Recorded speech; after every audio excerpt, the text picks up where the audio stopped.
Today we're studying Bamidbar Chapter 3. The subject of this chapter is quite unified by the way the chapter is cut up, but if you actually read the Parshias from before that and after that, you see that things are a little bit more complicated. So we'll try to tell the story as the person who cut up the chapters made it, but I will mention the difficulties here a little bit. I don't entirely have an understanding of what is going on, but we'll tell you what it says. So we have discussed in the previous chapter, we have had an explicit mitzvah about it, right? The previous chapter was, or the previous two chapters were, the two subjects of the previous two chapters correspondingly were the counting or the census of the people, of all the 12 Shvatim, and their jobs. They're putting them together in the Golem and how they will travel around the Mishkan. What we had before also was that the Levi, Shevet Levi, is not counted. It said, we had a specific pasuk that said, right? When we read that, we said we don't know what these two things are. Tifkod and Tisa Esroisham. But if you read the later chapters, we discover what it means. Because Pekudim is not the same as Nesias Rosh. Pekudim means counting in the census, and Nesias Rosh means giving a job. As we'll see explicitly, we have the Pekudei HaLevim now separately, and the Nesias Rosh B'nai Levi separately. So what it says here is, and that's what I said, is more or less the subjects of chapter 1 and 2. Chapter 1 is the Pekudei B'nai Yisrael, and chapter 2, although it doesn't say that language, is the Nesias Rosh B'nai Yisrael, giving each of them a place where to travel, where to camp, where to be. Now, so that was the negative part. It said don't count Levi, but what the Levi will be, and here it gave their position, their job relative to how the travel will work. They will be setting up the Mishkan and all of that. And now we have the count. What we have to now finish now is in the next chapter, and really the next 2 or 3 chapters, what we have is the Pekudei HaLevim and the Nesias Rosh HaLevim. But it seems to me that before that we have something even more. So there's at least 3 stories or 3 chapters or 3 parashas talking about the Leviim. Because first we have something called the genealogy of the Leviim. As it says, Toldes Aharon and Moshe, specifically Aharon and Moshe, not the whole Shevet Levi. This seems to be a separate chapter, a separate part to me. And we didn't really have something. We had Toldes B'nai Yisrael, maybe we'll have later in Parshas Pinchas, something corresponding to that. Maybe we had earlier in Sefer Shemos things corresponding to that. We don't have something entirely corresponding to this parsha for the Bnei Yisrael. We do have a specific for the Leviim. And we even say, this is the genealogy of Aharon and Moshe on the day that Hashem spoke to Moshe in Har Sinai. So we see that this is going back to an earlier date, so to speak, right? Because we had the date, an explicit date for the Pekudim here, which is the Echad L'Chodesh Hashayni B'Shana Hashaynis, which is a lot after Dibur Hashem es Moshe b'Har Sinai. Although this refers also to stories that happened later, so it must not literally have been said then or something like that. But it seems like this is somehow going out of this story, of this narrative, this chronology we're in, and giving us remember who Moshe and Aharon are and what their children are. And really only the children of Aharon. So not clear entirely what is going on here, but that seems to be a separate parsha. Maybe it belongs to some other series of parshas in other places. We have the beginning of Shemos, Toldes Levi, and so on. And it gives us this header, and then it gives us the names of the 4 children of Aharon, Nadav, Aviah, Elazar, and Beisamar. These are the children of Aharon who were Meshuach, they were anointed with oil, Milei Yodam Lachan, they had filled their hands. This is an idiom that means they received the commitment, they received the job to be the Kehanim. And we have the story, and the really not the story, but the story we had in Parshas Shemini. But what we have here is the result of that story for the genealogy of the children of Aharon, right? The result of the deaths of Nadav Avi for the purpose of chronology is that they died, and it gives us always, the Nadav Avi's deaths are mentioned, I think 5 or 6 times in the Torah. They're counted by the Medrash. Every time they're mentioned, it gives the story. The Medrash has an explanation for why, but it's always given as the reason for why they didn't continue the dynasty of Aharon, but Elazar Samar became the Kehanim al Pnei Aharon Aviyam in the face of Aharon, meaning something like in his lifetime. So that's for that parsha. Now we have the next parsha, and which connects with the whole length of the chapter, which again organized and in the style of a tzivui, a command, and then doing that command. So we have really 2 parts. Well, as you can see here, there's 3 different commands. We can see here 1, V'daber Shel Moshe, 2, V'daber Shel Moshe, 3, V'daber Shel Moshe Bamidbar Sinai. Only the last one really is entirely a continuation of the previous things, as we've said. The first two ones are really a more general thing. That's why they don't have that date. And maybe they're just to signify to us that this is not entirely a continuation. Like I said, these first two chapters seem to be a general discussion of how Levi becomes the Levi, and it's not really the discussion of the Pekudim and all of that here. So what it says is the first mitzvah that we have, the first command we have is Hashem telling Moshe to take the Levi, and this is Moshe, Levi, Shevet Levi, there's a Haran and his children, which were mentioned before, right? Really, that's the way this chapter is organized. We have a Haran, the Kehanim, and then the Shevet Levi, the rest of Shevet Levi, says, put them, Hamatos, and make them stand, which just means like, point them to be on the side or in front of a Haran, and to service him, to serve a Haran, and their job will be to keep his V'shamres Shmarti, and of the Kol Ed of all the people, for the Avodas HaMishkan. They will keep the Kli Al Moed and the Mishmeres Bnei Yisrael. In other words, their job is to be in the place of the people. All the people really have responsibility for the Mishkan, and the Leviim are helping the Kehanim and helping the people for the Avodas HaMishkan. They're given to Aharon. In other words, they're like sort of, that's why someone Levi as the language of Lowy, like a Tofel, something like given to him. The Leviim are given to Aharon to help him, to serve him. So Aharon and his children, they're the Kohana, they're really responsible. Vazarok Levimas, every Yid is not, but the Leviim are sort of intermediaries between the Yisrael and the Kehanim, and they're helping the Leviim and helping the Yisrael, helping both by in some sense keeping the Yidden away from the Kehanim, keeping the Kehanim away from the Yidden, and doing a bunch of work, as we'll see soon. And now, there's another command which really to explain this. So how did the Leviim become the ones that are the Shemre Mishmeres HaMishkan, and for the Yidden? So it says, I took the Leviim from the Yidden. Instead, Tachas Kol Bechor Pet Terechem Ibnei Yisrael. Apparently, and this is the only time that this story says explicitly in this way, the Bechorim originally, we know that story from Parshas Boy, Likol Bechor, B'yem HaKoyis Likol Bechor. The Bechorim belong to Hashem, so he's like, belong just means something like they work for him, right? Everyone works for themselves, you have your job, you have your life, and the people that belong to Hashem, like the Kehanim Levim, and here we say the Bechorim originally are mine, and now, but now there's an exchange, very interesting exchange. I don't really understand it entirely. Happening from the Bechorim to the Leviim. Hashem is saying, I took the Leviim instead of the Bechorim. Now the Leviim will be mine instead of the Bechorim being mine, as it said many times, Li Kal Bechor. So now Li Al Leviim instead of Li Kal Bechor, as he says, Li Kal Bechor, B'yam HaKoyis Kal Bechor. All the Bechorim became me when I hit all the Bechorim, when I killed all the Bechorim in Mitzrayim. All the Bechorim of the Yidden became mine, Me'od Mad Behema, and now I'm going to exchange them for the Leviim.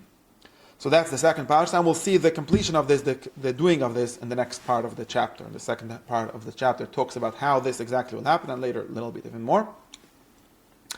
And this is something that in some sense we already had before. We know that a Bechor has to have a pidyon, right? It already says a few times already at the end of Vayikra, we already had in Shemos, that a Bechor, both of a human and an animal, needs to be redeemed.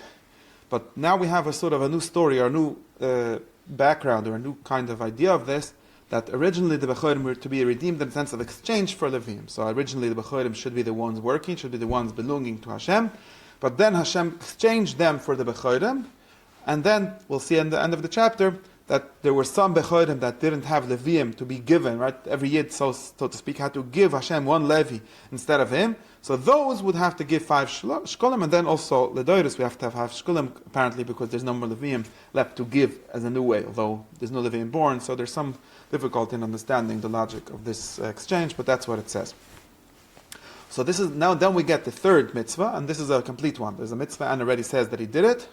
Of course, the actual details of him doing it will be later. But it said, and we had the same structure before, right? It says Hashem told Moshe to count the Leviim, and now something different from the Leviim and everyone else.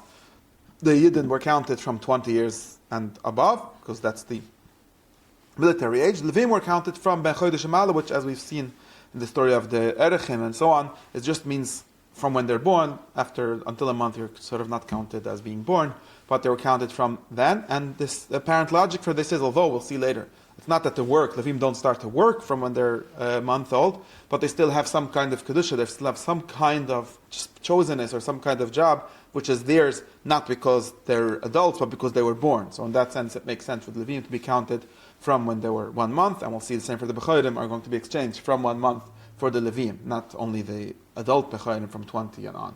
So, and then we have the action Moshe does as Hashem commanded him, and counted them as he was commanded.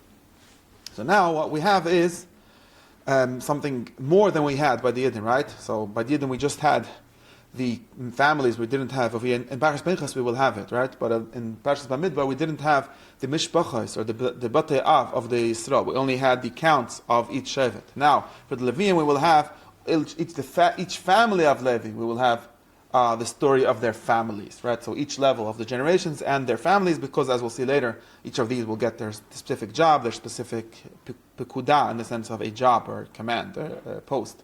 So we have first the children of Levi. Levi had three children, Gershon, Kehas, Merari. Gershon had 2 children, Livni and Shimi. Kehas had 4 children, Amram, Yitzchok, Hever, and Uziel. Merari had 2 children, Machle and Mishi, and these 3 plus 2 plus 4 plus 2 are the total mishpachas of the Levi, right? When we count Levi, we always, and even later, much later, people will be ascribing themselves to the family of Amram or from Machli and so on.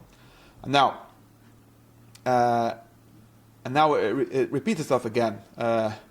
And tells us the counts and the places now for each. Now this is the keter, these are the families, and now we get into the detail of them. And for each family, for each of these, Gershon, Kehas, Merari, and so on, we give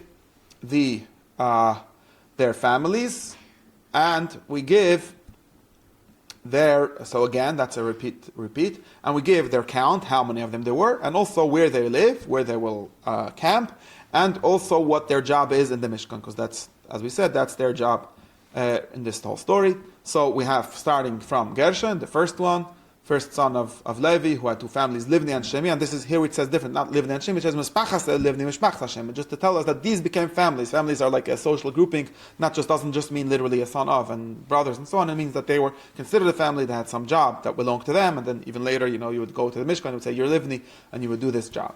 So in total, their children, their count was 7,500, and they each have their space. Geshuni is in the Ma'ariv side, in the west of the Mishkan.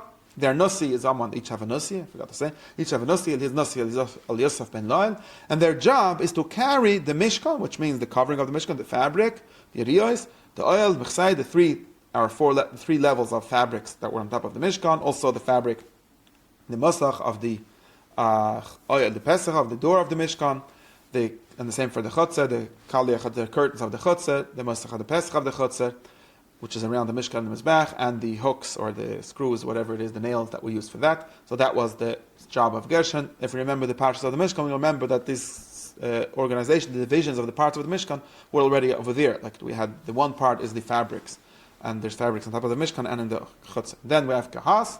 Kehas has 4 families, Amram, Yitzchok, Hevroni, Israeli. They had 8,600 people.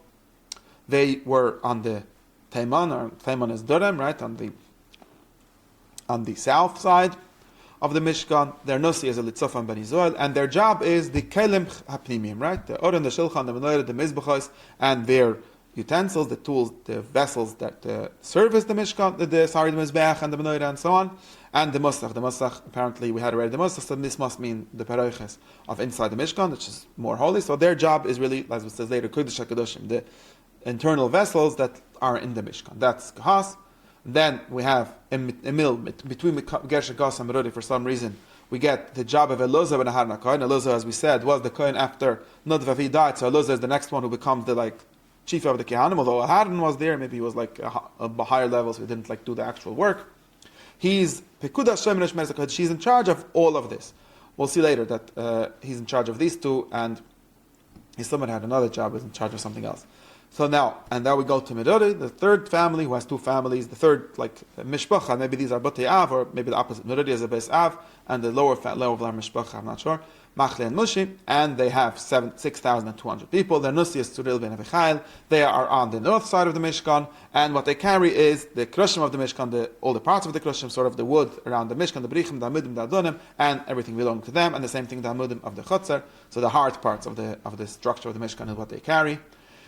And then in the front, in the Mizrach of the Mishkan, we're left, right? Remember there's 4 sides, so we just had 3 families of Levi. So who's on the front? On the front is Moshe and Aharon and the children. So this is apparently the most special place. In the Mizrach, here's one place where Mizrach is the most special. Before, in our shows, Mizrach is special just because we dive into Mizrach. Here, Mizrach is the most special. Moshe, Aharon and his children, they were camping in the front of the Mishkan, the Mizrach, called Kedem. And their job is to to oversee all of this. Shomer Mishmeres HaMikdash. Maybe it might be a difference between Mishmeres HaMishkan, Mishmeres HaMikdash, and Hazar Krevim, as this keeps repeating, but part of the job of the Mishmeres HaMishkan is to make sure that only they do it and not the Zar. And total, now we get the total count of all the Levim is 22,000 exactly. And now, since we remember we have to exchange the Levim for the Bechayrim, so we get a mitzvah of counting the Bechayrim. We have to know how many there are to exchange them correctly. So Hashem tells Moshe, count every Bechayr, every male Bechayr from a month and on, count their names, right? Because that's how they count. So it's Mizpah Shemoisam. And then you will exchange the Levim instead, the Bechayrim, and also the animals with Levim instead of the Bechayrim, but those weren't counted, the Behemoths weren't counted. And Moshe did that, he counted the Bechayrim, and turns out that there were 22,273 Bechayrim, so that there's more Bechayrim than Levim. So that turns out that those extra Bechayrim are a problem, they can't be exchanged instead of a Levi. So we get again Hashem answering this question. Hashem tells Moshe, you will exchange the Bechayrim and the Behemoths of the Bechayrim of the Yidden, the Bechayrim of the Behemoths, instead of the Leviim. And now, what about the extra? The 273 extra Bechayrim, that there's more Bechayrim than Leviim. For them, you'll take 5 shekalim for each Galgolas, for each head. Each shekel is Esrim Gera, we already know that. Shekel HaKodesh is Esrim Gera, it's repeated many times. And you will give this money to Aharon and his children in exchange for those people. And that's what he does. He takes the money and he gives that total 1,365 shekel, which is what you should get from counting up 273 Bechayrim times 5, and he gives it to Aharon as Hashem commanded, and that is the end of this chapter. As I said, I don't entirely understand the logic of this story. I need some explanation. If someone knows one, they can tell me, or I can learn and find out.